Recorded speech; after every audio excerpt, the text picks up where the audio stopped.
Hello friends, आज हम the constitution of India के आर्टिकल 145, 146 एंड 147 के बारे में बात करेंगे।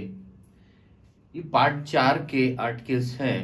इस आर्टिकल में आर्टिकल 45, इस चैप्टर के आर्टिकल 45 में rules of court etcetera, court के नियम या कोर्ट द्वारा जो नियम बनाए जाएंगे उनके बारे में बात किया है।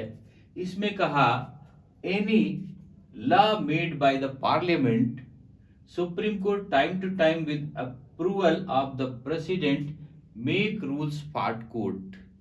जब पार्लियामेंट रूल पारित कर देती है, नियम बना देती है, तब उस नियम के आधार पर सुप्रीम कोर्ट प्रेसिडेंट के कंसल्ट पर, मतलब chief justice, supreme court chief justice president की सलाह पर कोर्ट के लिए और जो उसके अधीनस्थ कोर्ट हैं, high court, session court, lower court, उनके लिए रूल्स बना सकती है।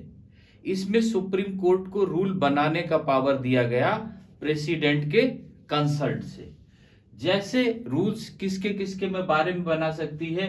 Practising before the court, advocates जो कोर्ट में प्रैक्टिस कर रहे हैं, कोर्ट में बिजनेस कर रहे हैं, जो एडवोकेट्स, कोर्ट और उनके बीच में क्या रूल होंगे, क्या नियम होंगे, क्या क्या नहीं कर सकेंगे, क्या कर सकेंगे, उनके बारे में नियम बना सकती है।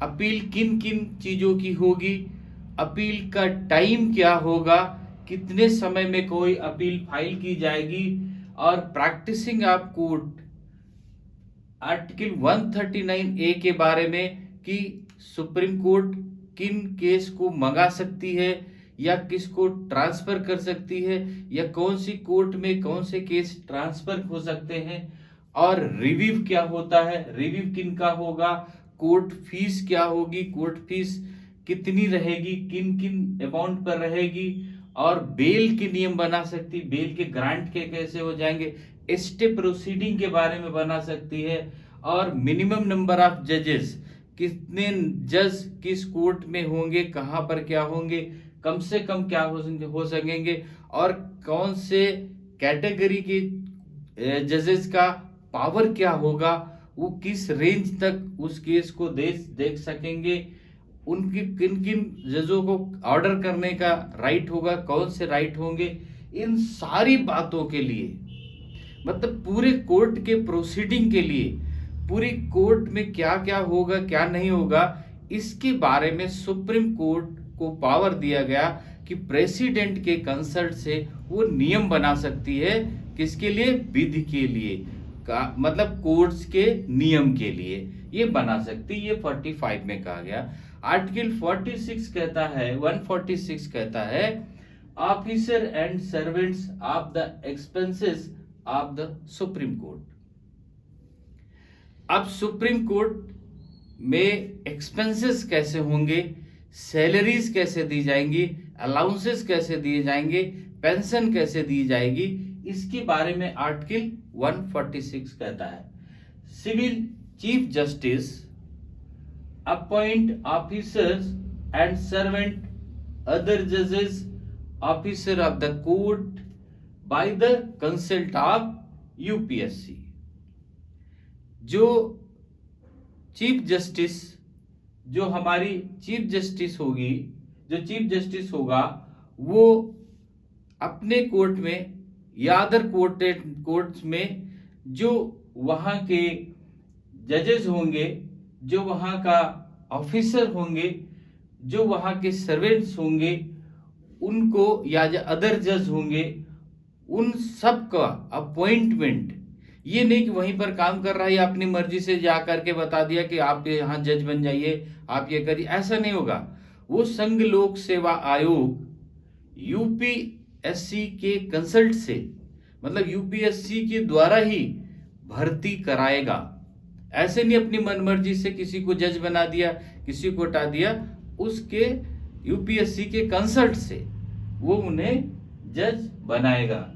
कंडीशन अपने अंडर की बात कर रहे हैं, अपने अंडर की, ये नहीं कि चीफ जस्टिस को यूपीएससी के कंसल्ट से बनाया जाएगा या सुप्रीम कोर्ट के जज को किसी अदर की बात की जा रही। कंडीशन ऑफ सर्विसेज, सर्विसेज के कंडीशंस क्या क्या होंगे, उनके रूल क्या होंगे, उनके रेगुलेशंस क्या होंगे, वो chief justice of India authorise है उसको बनाने के लिए, या चीफ जस्टिस ऑफ इंडिया जिसको अथोराइज करे वो उसको बनाने के लिए अथोराइज है।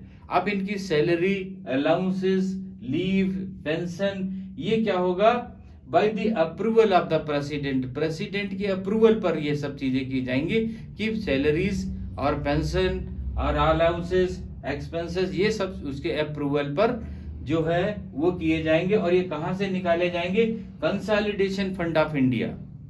जो सुप्रीम कोर्ट के जजेस होंगे, जो जुडिशरी, जो सुप्रीम कोर्ट के जजेस होंगे, ऑफिसर होंगे, सर्वेंट होंगे, उन सब का जो खर्चा है, अलाउंसेस है, पेंशन है, ये सारे के सारे कहां से दिए जाएंगे, कंसोलिडेशन फंड ऑफ इंडिया से दिए जाएंगे।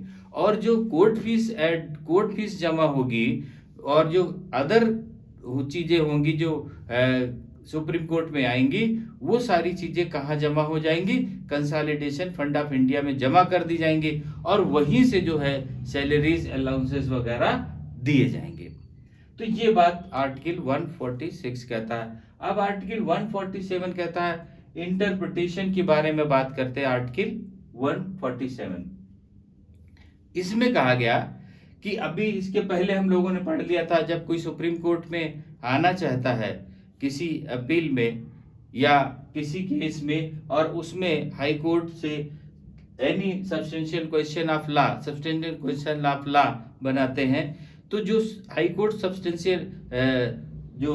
कोर्ट जो है सब्सटेंशियल क्वेश्चन ऑफ लॉ बनाया वो सुप्रीम कोर्ट आता है। तो जो उस सब्सटेंशियल क्वेश्चन ऑफ लॉ को हल करने के लिए, मतलब उसको सॉल्व करने के लिए कोर्ट किन चीजों को ध्यान रखेगी, इस चैप्टर को और चैप्टर 5 के पार्ट 6 को, और उसके साथ साथ गवर्नमेंट ऑफ इंडिया एक्ट 1935 को और इंडियन इंडिपेंडेंट एक्ट 1947, इन तीन चीजों में जो लिखा हुआ है वो उसको सॉल्व करने के लिए निर्देश है। मतलब इन तीन चीजों के खिलाफ में नहीं जा सकते, इन तीन चीजों में जो लिखा है वो उसको सब्सटेंशियल क्वेश्चन ऑफ लॉ के लिए निर्देश होते हैं। कौन कौन सा चैप्टर, ये जो चैप्टर है 4 और चैप्टर 5 का पार्ट 6 और गवर्नमेंट ऑफ इंडिया एक्ट 1935 और इंडियन इंडिपेंडेंट एक्ट 1946, इन तीन चीजों में जो है इस सब्सटेंशियल क्वेश्चन ऑफ लॉ के लिए निर्देश दिए गए हैं। तो ये बात आर्टिकल 147 कहता है। तो अभी चैप्टर 4 इसमें क्लोज हो गया। चैप्टर 4 में आर्टिकल 145, 146 और 147 क्लियर हो गए होंगे। अब चैप्टर 5 से हम नेक्स्ट पार्ट में डिस्कस करेंगे। ओके, थैंक यू, जय हिंद।